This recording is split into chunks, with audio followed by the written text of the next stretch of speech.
She was told she took up too much space, but one man made room for her anyway. At some point in a woman's life, silence stops being peace and starts being a prison. For Eliza Monroe, that point came at 42. She wasn't old, not quite, but she was past the age where people expected anything of her, especially not love, and certainly not beauty. Her curves, once dismissed with backhanded praise as womanly, had become the reason men turned away. Her quiet nature, once called gentle, had been rebranded by the world as dull.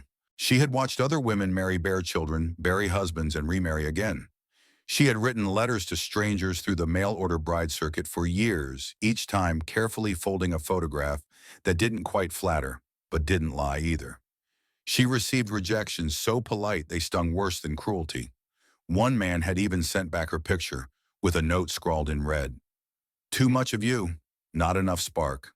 Middle age didn't just bring aches in the joints, it brought the ache of invisibility, of walking into a room and knowing no one's eyes would stop on you, of having stories to tell and no one to tell them to. But hope has a stubborn way of surviving. So when Eliza boarded the coach bound for Dry Creek, she didn't expect miracles, just decency. A quiet man who'd written her kind letters and said he needed a partner, not a prize. His name was Harold Claiborne, and his handwriting had been warm enough to pierce through the walls she'd carefully built around her heart. She wore her best dress, stitched her name into the lining of her suitcase, and told herself just one more chance. But Harold had not expected her to be so full. His eyes said what his lips did not. The welcome he offered was brittle. The small house he brought her to was not a home, it was a holding place, and within a week he said he couldn't marry her after all. She'd be free to stay the season, he said, until she could find her way elsewhere. It wasn't cruelty, it was indifference. And it broke her all the same. That's how Eliza found herself alone at the town well one gray morning, drawing water she didn't need just to feel the ache in her arms instead of the one in her chest. That's when she noticed him, tall, quiet, watching her, not with pity or disdain, but something gentler, steadier. A man named Thomas who'd seen too much war to speak lightly and yet nodded to her like she was someone worth seeing. And for the first time in years, she didn't look away. For sure, sometimes the heart awakens in silence, and sometimes love arrives not with a shout, but with a nod from a man who sees the person everyone else missed. The prairie wind carried a silence that only those growing older could recognize, not the absence of sound, but the heaviness of time. Out in the far edge of Wyoming Territory, 1886, silence settled like dust over the town of Hollow Bluff, where men spoke loud but saw little, and women like Eliza May Cartwright learned early to keep their voices tucked deep inside. Eliza had known rejection in many forms, silent glances, forced smiles, polite dismissals. But nothing compared to the letter she received 3 months ago, a letter that had promised a life, a letter that had called her hearty and warm, only to be followed by a brutal telegram that read, "Too large for my taste. Do not come." She had already come. She stood outside the general store, wool coat clutched around her, clutching that old telegram like a scar. She wasn't young anymore. At 37, with curves that didn't apologize, and a face weathered more by work than vanity, she had no illusions left. But what hurt wasn't the rejection. It was the betrayal of hope. She'd bought the dress. She'd sewn her name onto a suitcase. She'd left behind a life in Missouri, where her body had always meant ridicule, not refuge. In Hollow Bluff, she was nobody. Just another mail-order bride that didn't get picked. Eliza found work as a cook for the boarding house. Quietly, she kept to herself. She scrubbed the same floors every morning and served meals with lowered eyes. But when she was alone in the corners of evening, her fingers still curled around the notion that maybe, just maybe, she deserved something more than leftover glances. That was when he came in. A quiet rancher built like the land, broad, tired, and still somehow unbroken. He didn't speak much.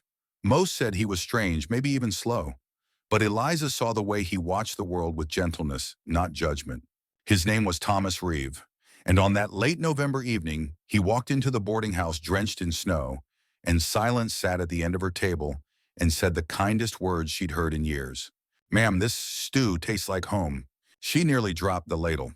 For a woman who had learned to expect invisibility, the sound of being seen was terrifying. She nodded awkwardly. "Just a recipe from back home." "I hope home treated you kindly," he said softly. It hadn't, but she smiled anyway. Eliza didn't know then that this quiet man would change everything. that sometimes the people most overlooked could be the ones to truly see, and that beneath years of shame there was still a heart that longed not for admiration, but for understanding. But something stirred in her chest that night, something long buried under years of silence and shame. A question: what if this wasn't the end of her story? What if the beginning had simply taken longer to arrive? When a woman who's been invisible for decades is finally seen, will she dare to let her guard down, or has rejection already taught her never to believe in kindness? The days that followed moved slow, like the thawing of snow beneath early spring sun, quiet, reluctant, but undeniable.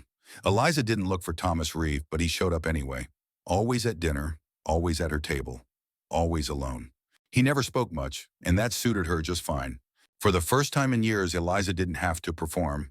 There were no sideways glances at her waistline, no flirtation followed by mockery, no assumption that her silence meant ignorance. Thomas simply ate what she cooked and said thank you, like it meant something. Some of the other boarders teased, "Looks like the rancher's sweet on the cook," one of the men chuckled. Eliza stiffened, but Thomas just kept eating, his eyes kind but unbothered. He never treated her as a joke, and that was the start of something she didn't dare name. One evening, just as the sun burned low across the rooftops, Thomas lingered after the plates had been cleared. He stood in the doorway of the kitchen, hat in hand, not quite meeting her eyes. "You mind if I ask you something?" he said. She turned from the sink slowly. "Depends. I reckon I'd like to hire you." Eliza's breath caught. "Not for cooking," he added quickly. "Well, maybe for that too. But mostly, I run a ranch outside town. It's quiet. Ain't much, but I could use someone to help with the house. I live alone." Eliza blinked. She wasn't sure what surprised her more, that he wanted her help, or that he asked with such care. "I'm not looking for anything else," he added gently. "Just thought you might want space, dignity." Dignity. No man had ever offered her that. Her voice cracked. "Why me?" Thomas looked up then, square in the eye. "'Cause you carry yourself like you know what pain feels like, and I reckon that's the kind of person I want around. Someone who knows how to hold things together." Her hands, still wet from the dishwater, trembled. "Say no if you want," he said softly, "but the door's open." She didn't say no. By the end of the week, Eliza found herself on the back of Thomas's old wagon suitcase, at her feet, heart thudding in a rhythm she hadn't heard in years. The road to the ranch was long and cracked with frost, winding through cottonwoods and open sky. But she didn't feel alone. Not this time. As they passed the edge of town, Eliza turned and looked back once, not at the place, but at the version of herself she was leaving behind. Thomas noticed. "You all right, Tonemon?" "You all right?" She smiled faintly. "I think I might be," for the first time in a long while. He didn't respond, just nodded and gave the reins a gentle snap. They rode in silence, but it wasn't empty. It was full, full of possibility, full of respect. That night, as the wind rattled gently against the ranch house windows, Eliza stood on the porch with a cup of tea in hand. Inside was warmth, a fire, a man who hadn't once asked her to be smaller than she was. She let the wind touch her face, felt the sting of cold, and whispered to the sky, "Thank you for being seen, for being brought here, for a second chance." What happens when a woman who was always too much finds a man who doesn't ask her to be less, but simply invites her to stay? The ranch house was small but steady, like the man who built it. A low roof against the wind, thick beams stained from time, a hearth that burned even when silence stretched between them. Eliza stepped cautiously into the space, unsure of what to touch, unsure of what was meant for her. Thomas gestured toward the kitchen. "Yours if you want it." And that was it. No demands, no prying questions, no half-hearted flirtations, just quiet trust. At first, Eliza kept her distance.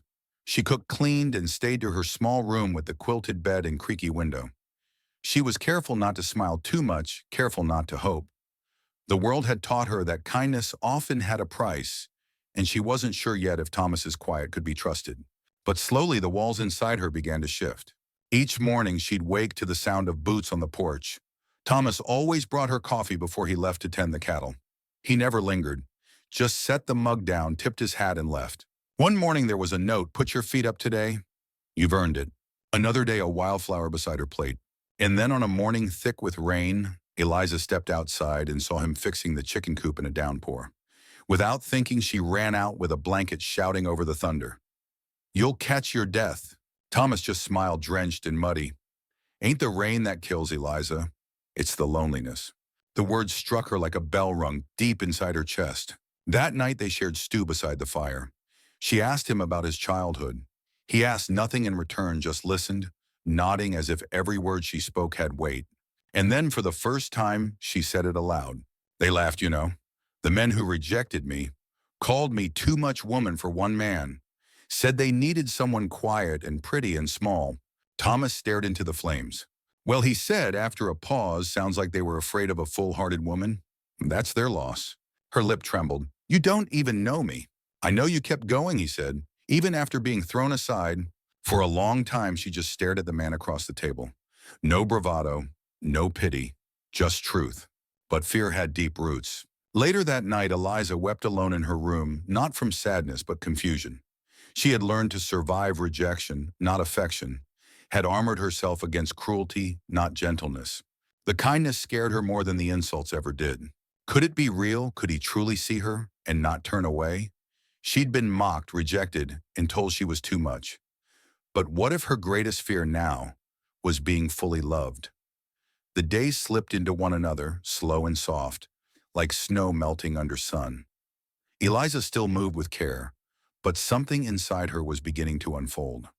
Not quickly, no, her scars were too deep for that, but with the quiet urgency of a soul longing to be seen and no longer flinching from the light. One afternoon, while mending a shirt by the porch, she caught Thomas watching her, not with hunger, not with expectation, but something gentler, admiration, respect, as if just her being there was enough.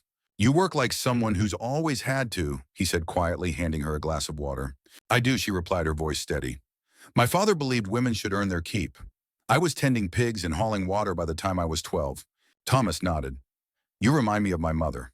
Strong in a way most men never learn to appreciate." Eliza smiled faintly. "Your mother must have been tired." He chuckled, exhausted, but she was the heart of everything. There was a pause. The wind rustled the cottonwoods behind the house. Then she asked, "Why did you choose me, Thomas? Of all the women who answered your letter, why the one no one else wanted?" He looked at her, then long and still. "Because I know what it feels like to be overlooked, to speak your truth and be met with silence. I figured maybe two people like that could hear each other." She looked down, emotion catching in her throat. "You don't think I'm too quiet?" "No," he said. "I think you're finally being given space to speak when you're ready." That night, Eliza stepped into the parlor where he sat reading by lamplight. "I'm not used to kindness," she confessed. "Sometimes I don't know what to do with it." "You don't have to do anything," he said gently. "Just don't run from it." And she didn't. Instead, she sat beside him, close enough for their shoulders to brush. The silence between them felt holy, not empty, but full. A place where words weren't necessary, because trust was beginning to bloom. The next morning, Eliza ventured to town alone. Not out of duty, but choice. She bought a bolt of green calico to make a new dress, the first she'd chosen for herself in years. As she stepped out of the store, a group of townsfolk whispered behind her. One woman scoffed. "That the girl who got rejected by the Thompsons, poor thing, thinks she's a real wife now." Eliza paused, shoulders stiffening. The old shame tried to rise. But then she remembered Thomas's voice. "You kept going, even after being thrown aside." She turned, chin lifted. "I'm not anyone's pity," she said quietly, "and I'm not going anywhere." Back at the ranch, Thomas greeted her with a grin. "New fabric." She nodded. "I want to wear something I chose, for once." As the wind caught her hair, Thomas looked at her like she was the strongest thing he'd ever seen. Eliza had spent a lifetime hiding from ridicule, but maybe standing tall was the truest act of freedom. By early spring, the snow along the ridges had melted into glistening streams, feeding the thirsty roots of the prairie grass. With it, something inside Eliza softened. The air smelled of cedar and horses, and the wind carried not just the voices of birds returning, but of hope, gentle, cautious hope. Mornings on the ranch took on a rhythm. Eliza rose early, her skirts brushing the wooden floors, her hands familiar with every creak in the cabin. She'd stir coffee while Thomas chopped wood. They rarely spoke much before noon, but there was comfort in their silences, like music without instruments. Thomas had repaired the garden fence, and together they planted onions, carrots, and a single row of sunflowers at Eliza's request. When he asked why, she said softly, because they always turn toward the light. One afternoon, Thomas came in holding a small box wrapped in burlap. Thought you might want these, he said, placing it in her hands. Inside were sewing notions, delicate threads in warm hues, new scissors buttons shaped like tiny horses. Eliza blinked. These cost money, she said. You make this place more beautiful than I ever could, he replied. This is just a start. For a moment, she couldn't speak. Then, without thinking, she reached out and touched his arm. Not out of duty, but gratitude, and maybe something more. That evening, as they ate stew by lamplight, Eliza finally asked the question that had trembled inside her for months. Thomas, why haven't you asked me to be your wife, not just in name, but truly? He looked up quiet. Because I didn't want you to feel obligated. You've had enough of that. I wanted you to choose. She stared at him. And if I did, his voice was barely audible, then I'd be the luckiest man alive. Eliza breathed slow and deep. Her fingers found his across the table. I choose you, Thomas, not because I need to, but because for the first time I want to. That night, the wind outside howled like a song too big for words. Inside, beneath the flickering oil lamp, Thomas took Eliza's hand and asked formally this time, Will you be my wife, Eliza Rose Holloway? She didn't hesitate, yes. There was no celebration, no crowd, just two souls weathered, quiet, and deeply grateful. In a world that mistook silence for weakness, Eliza's soft yes was louder than any applause. The promise of love, even when quietly given, does not shelter one from the world's scrutiny. News travels fast in a town as small and narrow-minded as Dry Creek. And when word spread that Thomas Cobb, a landowner known for his solitude and self-sufficiency, had taken in a fat girl as his bride, tongues wagged with venomous glee. They didn't say Eliza's name. They said her kind, the ones who didn't belong, the ones who were meant to serve behind curtains or stay invisible. It began with stares at church, long, side-glancing gazes, followed by forced smiles. Then came whispers at the general store. Someone murmured that Eliza had used witchcraft. Another said she must have trapped Thomas in his grief, filled the empty spaces with pity. Thomas ignored it at first. Eliza tried to pretend it didn't matter. But words have weight, and Eliza, who had once carried silence like armor, now found that the lies clung to her with a shame she thought she had buried. One day she overheard the butcher's wife sneering to another. If he wanted a real woman, he would have waited for someone with worth. Eliza went home, her hands shaking. That night she sat beside Thomas on the porch, her voice barely steady. Maybe they're right. Thomas looked up sharply. About what? That I don't belong here. That I tricked you into loving me because I work hard or keep quiet. That this place, your place, is too good for me. He stood, fists clenched. Don't ever say that again. I see the way they look at me, Thomas. I don't care how they look, he growled. I care about what I see, and what I see is the woman who saved me from myself. She blinked, tears forming.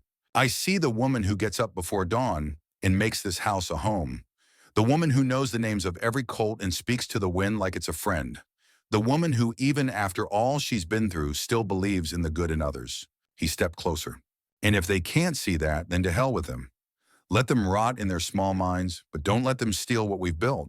That night they stood together on the porch facing the town that had once broken both of them. They didn't say much, but Thomas's hand never left hers. The next Sunday, Eliza walked into church wearing a blue dress she made herself. She held her head high, shoulders straight. Not for them, but for her. For the girl who had once been sold like cattle, who had once been told she was too much and too little all at once. She sat beside Thomas. And when the whispers began again, he reached over and laced his fingers with hers. A silent promise. A vow louder than any words. In the face of cruel eyes, she stood not because they accepted her, but because she finally accepted herself. Winter came early that year in Dry Creek. The snow fell heavy across the rooftops, blanketing the land in a stillness that matched the quiet peace inside Eliza's heart. For the first time in her life, she wasn't bracing herself to be rejected. She wasn't apologizing for existing. She wasn't shrinking. She was home. The ranch was no longer just Thomas's. Every inch bore her touch now. Curtains she'd stitched by hand, a rocking chair she'd mended, for the porch spice jars she labeled in careful script. She had planted lavender near the steps. The scent would linger through spring. Thomas never asked her to change. He never measured her worth against a mirror or a dress size. He didn't flinch when her past came up in quiet conversation, the auction, the cruel man who once bought her, the letters she'd written and burned in fear. Instead, he listened. And when her voice trembled, he held her hand without a word. Eliza had never known love could be so still and yet so strong. Some nights they sat in silence, fire crackling, her head resting on his shoulder. Other nights they spoke of the future, simple dreams. A colt born in spring, a swing for the big oak out back, a supper with neighbors who saw past skin and scars. One morning she found an old letter tucked in the folds of her sewing basket. It was one she'd never sent addressed to a suitor who had rejected her for being too fat. She read it one last time, each word stung less than the last, and then tossed it into the fire. That chapter was closed. Later that afternoon, Thomas brought her a gift, a wooden frame he had carved himself. Inside was a sketch, her standing strong in front of their home apron, tied eyes lifted toward the horizon. "I'm no artist," he said, sheepish. Eliza's eyes welled up. "But this is how I see you, every day." She embraced him tightly, no words needed. In the weeks that followed, something unexpected happened. The town began to change, not because Eliza tried to please them, but because she never tried at all. She simply lived. And in doing so, others saw her light. Children waved at her from across the street. A once skeptical neighbor brought her jam. Even the pastor's wife asked for a recipe. Respect came quietly, not all at once, but it came. One evening, as the sun set behind the hills, Thomas knelt by the oak tree where she often sat to read. In his hand was a small, simple ring. "I know we already share a life," he said, "but I'd be honored to share your name, to let the world know I didn't just find a wife, I found the woman who taught me how to live." Eliza, once too shy, too big, too plain for anyone to want, said yes, not because she needed to be saved, but because she had saved herself. And now, loved, seen, and chosen, she belonged. Life lessons from Eliza's story. Eliza's journey reminds us that love, real love, does not come with conditions, deadlines, or size charts. It's not reserved for the young or the bold. It is patient. It is quiet. And often it finds us when the world has made us feel invisible. In a time and culture that tells older people, especially women, that their worth has expired, Eliza's story stands as a powerful truth. You are never too old, too quiet, or too much to be truly loved. The pain of rejection may run deep, but it does not define you. What defines you is your resilience, your dignity, and your quiet hope that tomorrow still holds beauty. Thomas didn't fall for what others rejected. He saw what they never bothered to look at: her kindness, her courage, her heart. And in doing so, he taught us a timeless lesson. Seeing someone fully is the most radical kind of love. If this story touched you, if you believe in second chances and the quiet strength of older hearts, we invite you to subscribe to Wild West Saga. These aren't just tales, they're reflections of real longing, hard-won love, and dignity reclaimed. Subscribe to Wild West Saga for more stories that honor resilience and romance at any age. Share with someone who needs hope. Leave a comment, we read every word. Because sometimes the stories we need most come after the world stops looking.